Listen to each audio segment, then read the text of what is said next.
Good morning everyone, welcome to an episode of the Mizuho Week Ahead. I'm Boon Heng, market economist at Mizuho Bank. This week's theme is Growing Pains and Gains. Oil prices surged as worries around renewed escalation of kinetic warfare between US and Iran took hold, while swings in risk sentiments were evident as markets had to digest developments ranging from SK Hynix listing, in-house chip developments, to competing releases of new AI models in US and China. Crucially, even as more cost-efficient models from China incite worries about compute demand, Zhipu's fundraising in Hong Kong continues to reflect the sheer capital funding required for AI developments. The fundraising also implies that subsequent spending imparts real global economic impulse amid upsized capital raising, with US debt issuance by just 6 US mega caps in 2026 reaching $182 billion, even before accounting for equity channels. The AI cycle has also resulted in IMF raising projected 2026 GDP growth for countries such as Korea, Vietnam, and Thailand.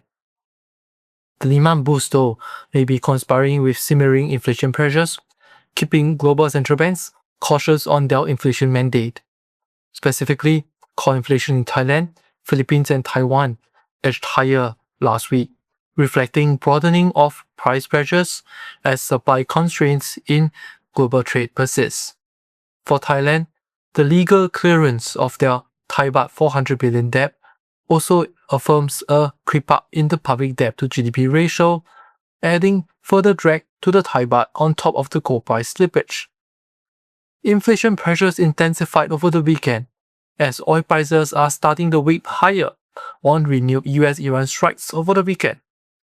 While Iran has declared the Strait of Hormuz being closed, the US has insisted that it is open. The uncertainty is certainly restoring the risk premium on energy prices.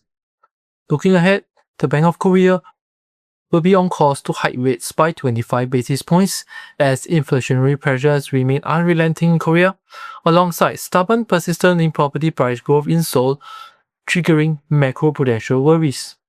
The Korean won, though, may not see much relief, as there will be likely refrain against back-to-back hikes amid volatility in asset prices. In Malaysia, Q2 GDP growth is likely to accelerate amid growing support from net trade on strong electronics demand. Similarly, in Singapore, GDP growth in Q2 is likely to print above the 5% mark, with risks tilted to the upside, as manufacturing and financial sectors' growth remain buoyant amid the upcycle in semiconductor, which also incites robust trading activity.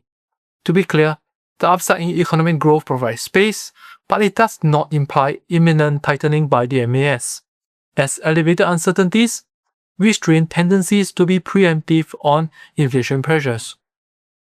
Meanwhile, global energy relief appears to be increasingly limited, as the likes of diesel and gas prices continue to remain elevated, with Russia's recent ban on diesel exports tightening supplies further.